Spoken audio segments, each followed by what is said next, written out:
welcome to Getting to Good Enough, a podcast to help you let go of perfectionism so you can do more of what you love. I'm Shannon Wilkinson, a life coach in Portland, Oregon. I'm a recovering perfectionist who's getting better at good enough. And I'm Janine Adams, a certified professional organizer in St. Louis, Missouri, and I'm lucky enough to be naturally good at good enough. And today we're talking about ways to keep challenges easy and fun.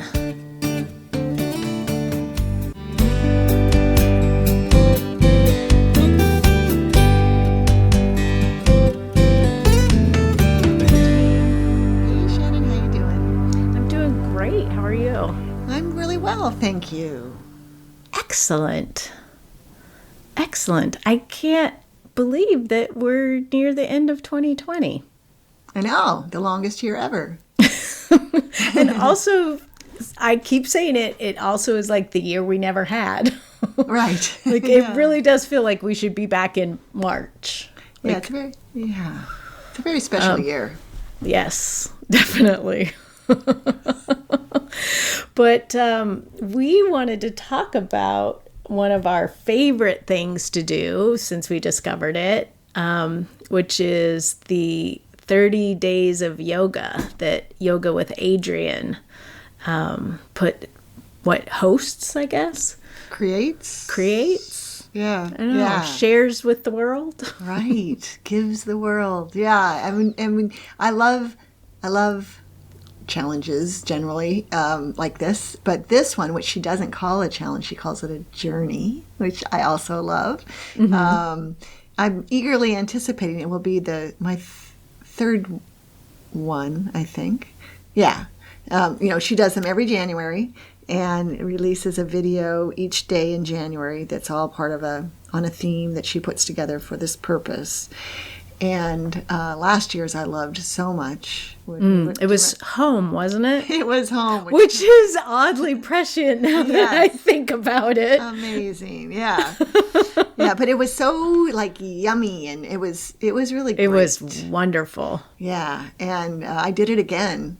At least, I might have done it 3 times in 2020. I definitely did it twice. But this one that's starting on January 1st, 2021 is breath. And so I suspect we're going to be having a lot of breathing things in there. There's always a lot of breath in yoga. So, but I think that sounds so healing right at this particular time. That stopping and breathing, so important. Yeah. And one of the things I love about her 30-day yoga journeys is that it takes away choices for me, which is I love. The fewer choices I have, the happier I am. Or the fewer decisions I have to make. So I don't, it's like, oh, what day is it? Oh, it's January 5th. I'm doing day 5. Excellent. Because I've done yoga, I do it every day, but usually I'm picking one to do, which means actually that I end up just doing my favorite ones, which is, probably not as good as if I did a wider variety. But, yeah.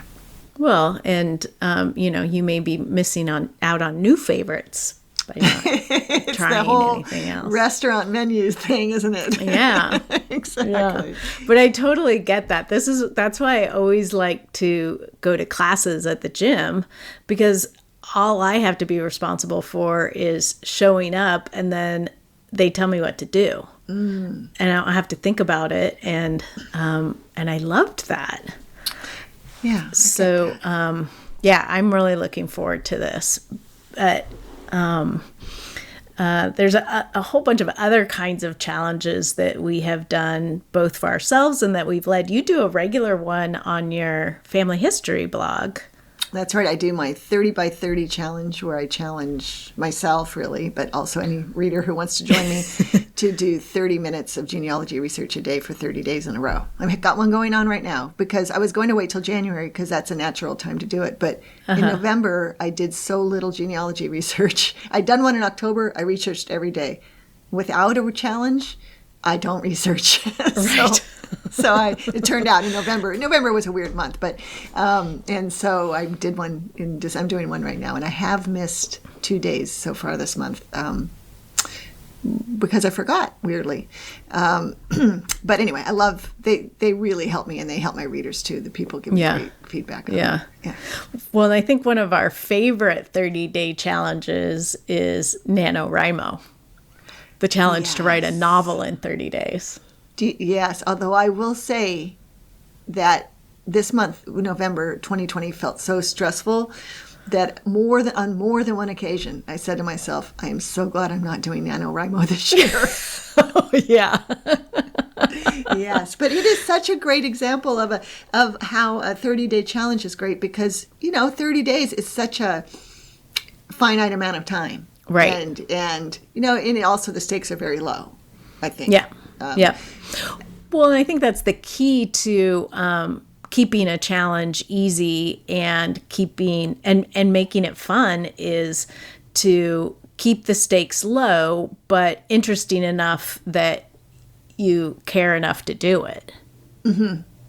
Exactly. And hopefully it's something that has some benefit to it so you get rewarded for your effort, like yoga or NaNoWriMo for that matter. I mean, it feels very good to finish a novel in 30 days, even if it's a crappy novel. Right. I did get to mention my first novel the other day. In a comment, someone said that they were reading Malcolm Gladwell's book, Talking to Strangers, and they recommend it. And I think they said, I'm reading Talking to Strangers, gave a little synopsis of it and said, I recommend it. And I said, my first NaNoWriMo novel was called Always Talk to Strangers. I don't recommend it. That's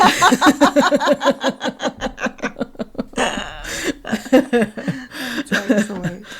That's funny. I don't think any of mine I've given titles to. That's an excellent title. Always Talk to Strangers. Yeah, it made me, thinking about it made me think, it's actually a really good plot. Maybe I should revisit it.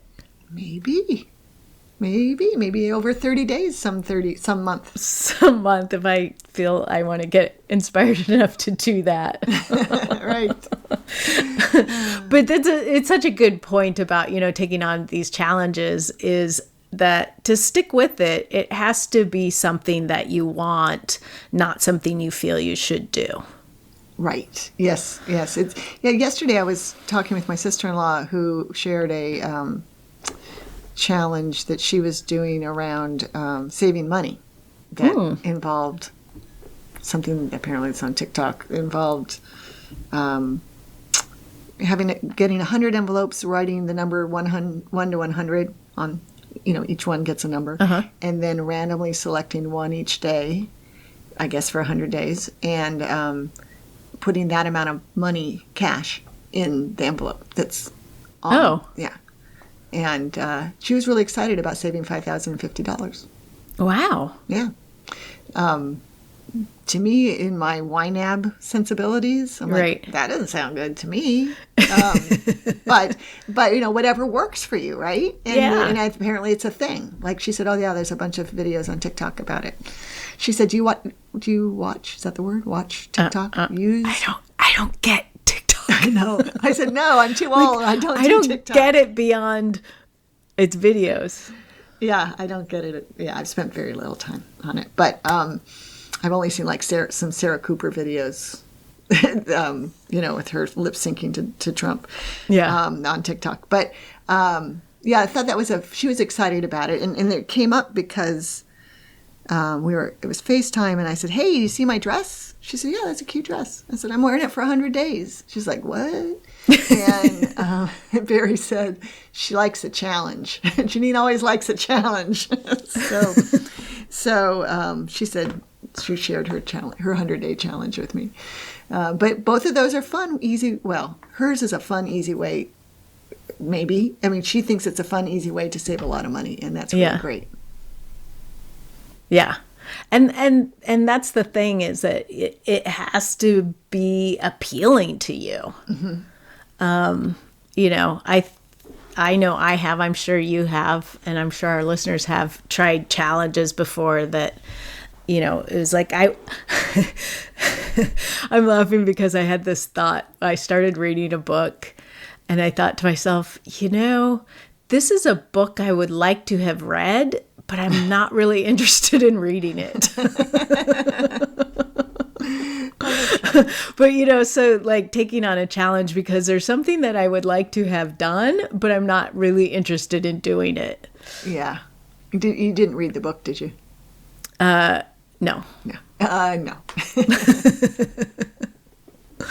That was something I got over quickly in pandemic times because I sort of quit reading until I allowed myself to find what I was mentally capable and interested in reading, instead of, you know, reading what I think I should be reading or reading what I had been reading or whatever. But I think I've shared this is the first time that I've really sort of quit reading books.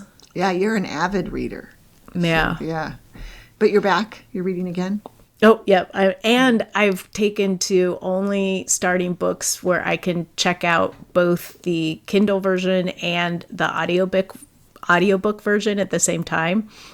So I'm like blasting through books. Yes. Yeah, I love it when I can do that. I often can't. So that's excellent. I'm you know, I set the goal of 50 books to read 50 books this year, and I've set that for the last 5 years and have yet to reach it. But right now I've read 58. Wow. I believe. But the one I'm listening to is Barack Obama's new book. Oh, it's so long, isn't it? It's so long. Yeah, it's 30 hours of listening. And he reads it himself, right? So that's great. So I'm sneaking in a couple. I'm going to just try with my eyes to read a couple of lesser books. Yeah. Because I don't think I actually probably won't finish Barack Obama's book before the library takes it back. So I don't know what's going to happen. Maybe that might be one that you could actually speed up a little bit. Oh, yeah, right. I mean, I love how Barack Obama speaks, but there are a lot of pauses. There's a lot of, you know, he's a slow speaker. He calls it a deliberate speaker. That's how he puts it. Yeah, that's a thought. Although I really do like the way he speaks. And I was just thinking I might treat myself to buying that book, audio version and owning of that book. Yeah, so that I don't have to, because I want to hear the whole thing. Yeah. But that kind of challenge where I challenge myself to read 50 books a year, it's really it's a goal that I don't care if I don't make it. But it will feel, I'm assuming I make it will feel really good. Yeah. And it's a totally, what's the word? Oh, my mind went blank. Oh my gosh. Wow. The word that means a number that has no significance. Arbitrary. Oh, arbitrary. Yeah. Yeah. It's not a book a week with 2 weeks of vacation. No. I mean, I haven't thought it. I guess it is, but I hadn't thought of it that way. It really, truly was an arbitrary number for you. Yeah, just felt good. Felt like a good number. Yeah, that's nice. I haven't tallied up because I got, you know, sort of disappointed in not reading very much, but because my goal was 50 books too. Well, my goal was 42 books. I read 42 books last year. I wanted to read 42 fiction and 10 nonfiction. Oh, that's right. But the nonfiction books are really the ones that have been very much in the, I just really want to have read this, but I don't want to read it. Yes, I checked a few of those out from the library myself.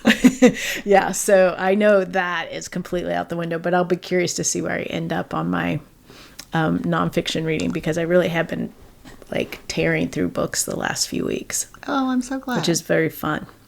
Yeah, I keep a spreadsheet so I have the enjoyment of adding it to the spreadsheet after I finish a book. Yeah. The other day I finished 2 on the same day because one was audio and one was not audio. So that was a that's thrill fun. to enter two Yeah. books together, in a row. Yeah. Yeah. But so with the challenges thing, it's a great way to get started on creating a new habit, for example, or just, really challenging yourself to something to see if you can do it.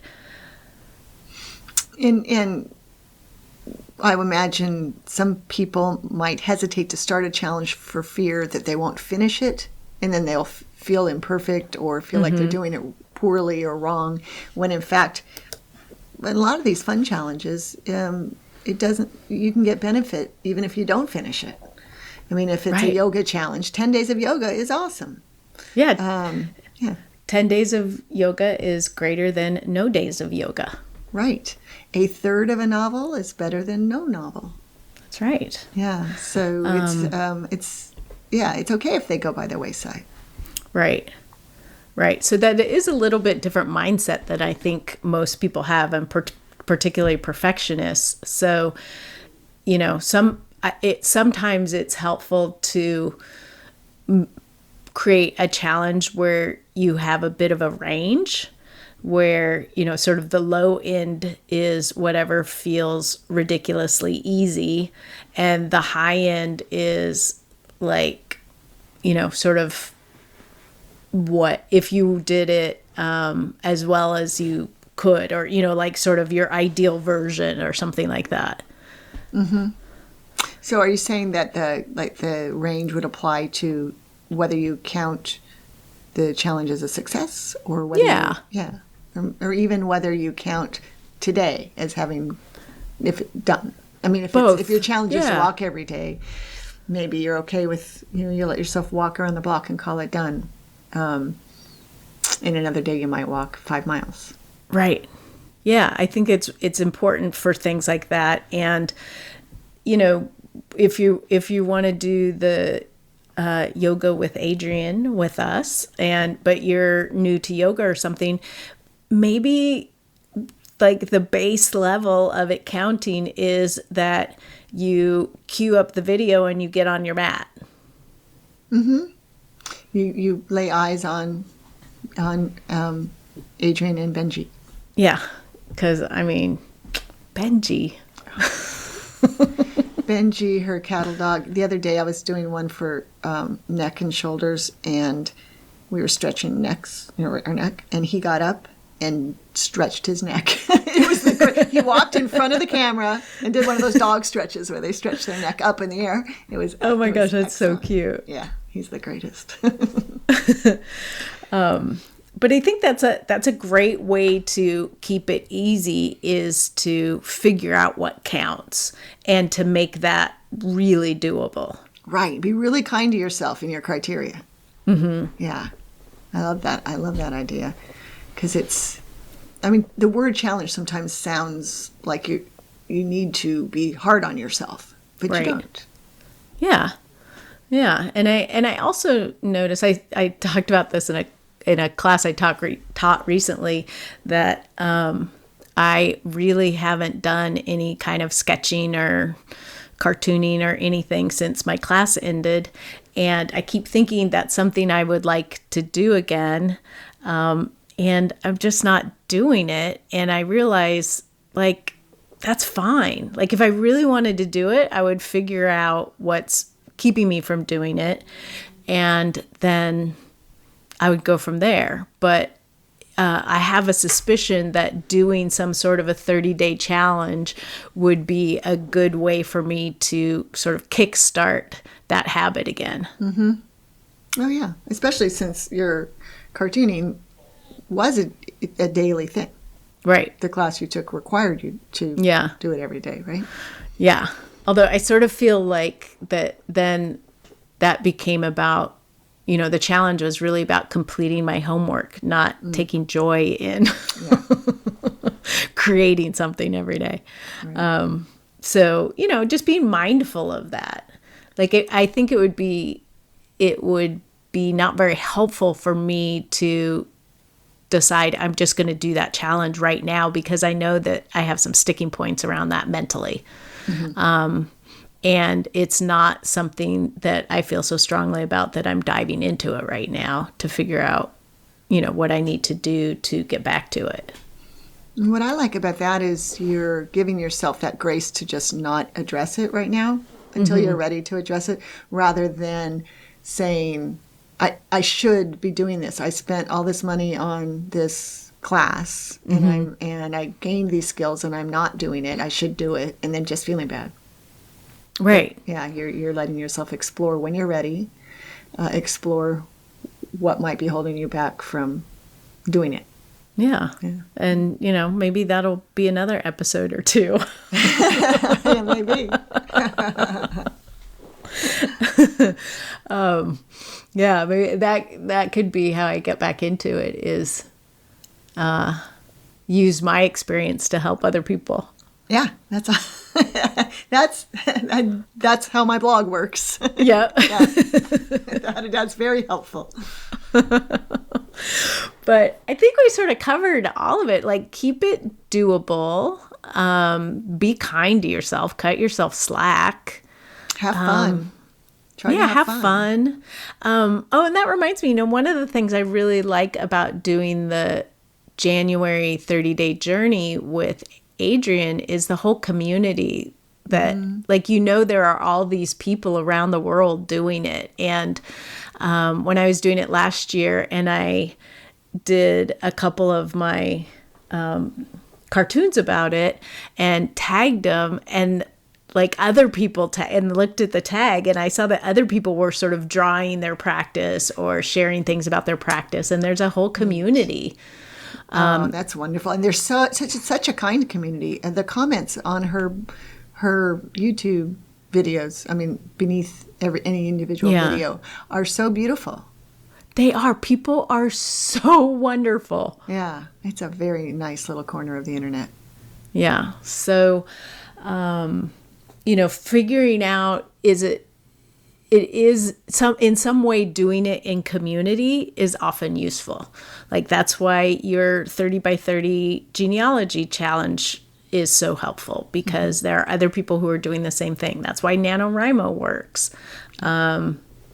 Yeah, and for something like at-home yoga, for me it's perfect, because I don't want to go to a gym and do yoga in front of people. Well, right now I wouldn't want to go to a gym anyway, but a yoga studio does not appeal to me. Yet with this 30-day yoga journey, really any of her videos, but when it's real time, it's so nice that when I do a video, I'll be able to read a ton of comments from people who did it that day as well. And that's really nice. Yeah, that's great. So, finding a way to create some community, and that could be, if you're on social media, creating a hashtag and just sharing what you're doing each day with a hashtag. You're doing the 100-day challenge with your dress. Yes, that's right. We talked about that an episode or two ago, and I am, and there's a lovely Facebook community of people doing it.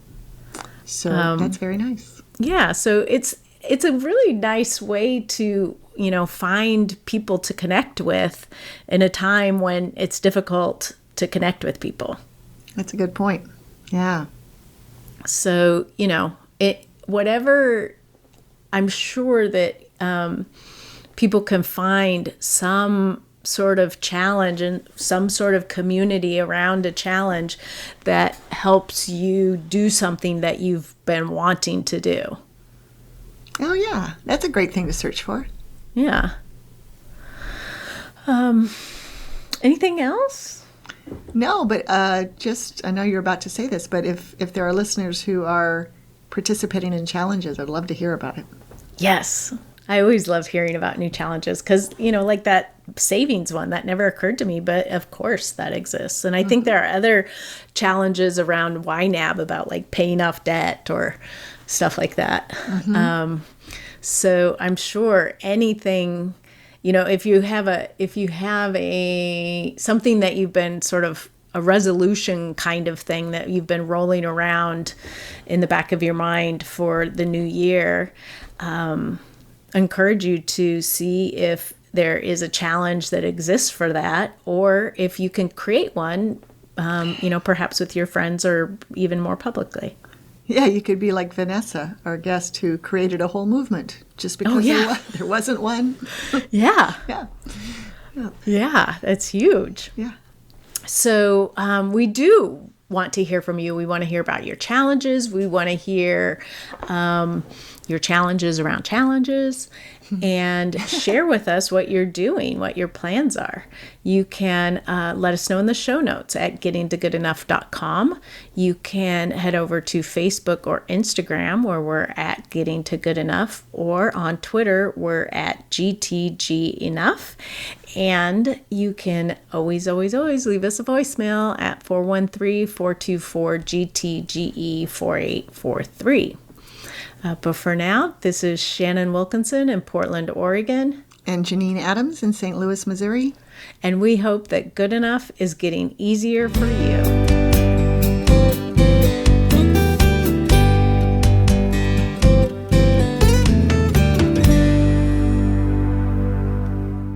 Now I'm thinking about all these fun challenges I could do. Well, you're going to have a great time. Yes.